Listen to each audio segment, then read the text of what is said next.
আসসালামু আলাইকুম, কেমন আছেন সবাই? আলহামদুলিল্লাহ, আমরা কিন্তু ভালো আছি। তো আমি কিন্তু সকাল সকাল ছাদে চলে আসছি কাপড় লাড়তে। তো একটু কুয়াশা কুয়াশা ভাব, কিন্তু আবার রৌদ্র উঠবে মনে হইতেছে। সূর্য উঠতেছে আর কি, রৌদ্র উঠবে। তো ভিডিওর শুরুতে একটা রিকোয়েস্ট করে রাখি, প্লিজ লাইক দিয়ে সবাই পুরো ভিডিওটি কন্টিনিউ করবেন। ইনশাল্লাহ ভিডিওর কোনো না কোনো অংশ আপনাদের কাছে ভালো লাগবে। যদি ভালো লাগে প্লিজ চ্যানেলটা সাবস্ক্রাইব করে আমার পাশে থেকে যাবেন। নোটিফিকেশান অন করে রাখবেন যাতে ভিডিও ছাড়ার সাথে সাথে আপনাদের কাছে পৌঁছে যায় এবং মূল্যবান সময় বের করে দেখে নিতে পারেন। আর যারা এই কাজটা করে নিয়েছেন তাদেরকে অসংখ্য ধন্যবাদ। তো সকালবেলা রোদটা কিন্তু খুবই ভালো লাগে, মিষ্টি রোদ। আর বাচ্চাদের কাপড় যেহেতু বাড়ি, তো একটু সকাল সকাল ধুইয়ে দিলেই ভালো আর কি, শুকায়। কারণ দুপুরের পর পর তো আবার রৌদ্র ফিরে যায়, সেজন্য কিন্তু আমি কাপড় চোপড় সকাল সকালই ধোয়ার চেষ্টা করি। আর এই যে দিক দিয়ে দেখেন জলমল করে মনে হইতেছে রোদ উঠতেছে। তো আমার আগে আরও কারা কারা যান ছাদে কাপড় চোপড় দিয়ে গেছে আর কি। তো এই তো এটাতে কিন্তু আমি সব মশলা দিয়ে দিছি, পেঁয়াজ, আদা, রসুন, তারপরে হচ্ছে শুকনো যে মশলাগুলো আছে। তো এখন শুধু পোলাওর চালটা দিয়ে দিব আর কি। তো এই আর কি।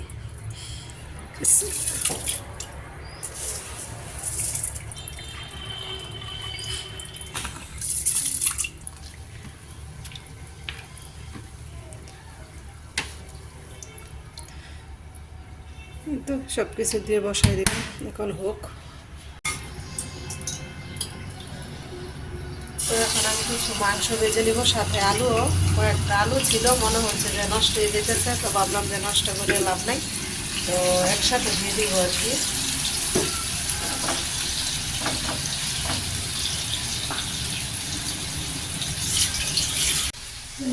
মেয়ে দুধ নিয়ে এসেছে, তো বাবার বাড়ি থেকে আনছিলাম যে সোনাগুলোর দুধ। তো এখন একটা আমি আর কি আমার শাশুড়ির ডিপ ফ্রিজে রাখা ছিল, তো এখন এটা ভিজিয়ে রাখবো আর কি।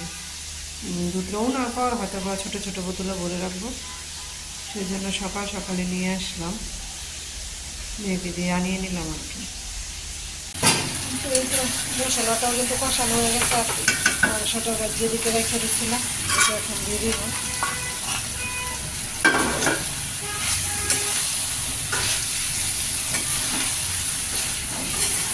কিছুক্ষণ কষলে তারপর একটু জলের পানি দিব আর কি।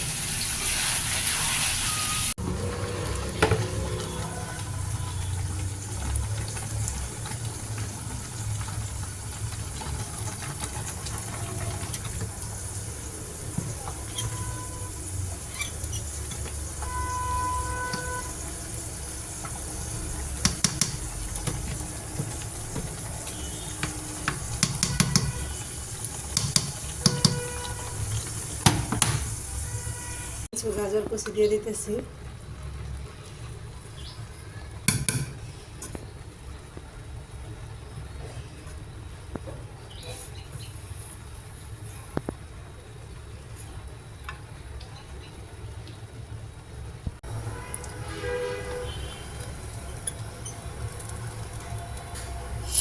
মাশাআল্লাহ, এই যে কত সুন্দর হয়েছে পোলাও, একবারে জোর জোরে।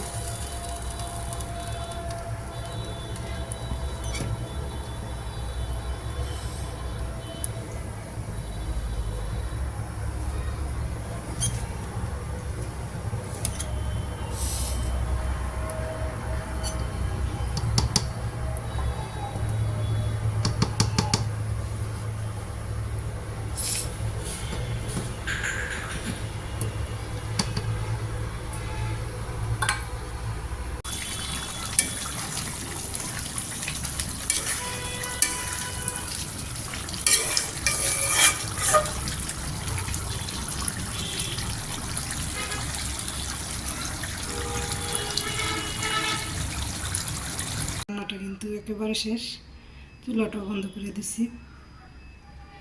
এই যে সুন্দর ফেলাটা আপনাদের সাথে তো শেয়ার করছিলাম কয়েকদিন আগে। আমার মা কিন্তু এটা আমার ছেলের জন্য কিনে দিছিল। এই যে দেখেন বাটিটা এমনভাবে ফাটছে, কেড়ে ফাটছে তা জানি না। তো আমার এত খারাপ লাগতেছে। আমার মা কিন্তু আমার ছেলেকে ভালোবেসে জিনিসটা কিনে দিছিল, দুইটা কিনছিল। আমার মায়ের কাছে একটা রাখছে, জন নাকি কইতেছে মা দিয়ে আর কি নানুর বাড়িতে যাইবো, তখন যাই ওইটাতে খাইবো। আর একটা বাটি দিয়ে দিছিল আমার ছেলের জন্য। তো আমার খুবই খারাপ লাগতেছে বাটিটার জন্য এখন মনটা। তো দুধের গেলান রান্না কিন্তু আমি অনেক সময় ভিজাই রাখছিলাম, তাও কিন্তু পুরোপুরি গলে নাই। তো দেখি কতটুকু গলছে আর কি, ওইটুকুনি ডাইলা নিব। তো সবাই ভালো থাকবেন, আমাদের জন্য দোয়া করবেন। আর এখনও যারা লাইক দিতে ভুলে গেছেন প্লিজ একটা লাইক দিয়ে দিবেন। তো সবাই ভালো থাকবেন, আল্লাহ হাফেজ।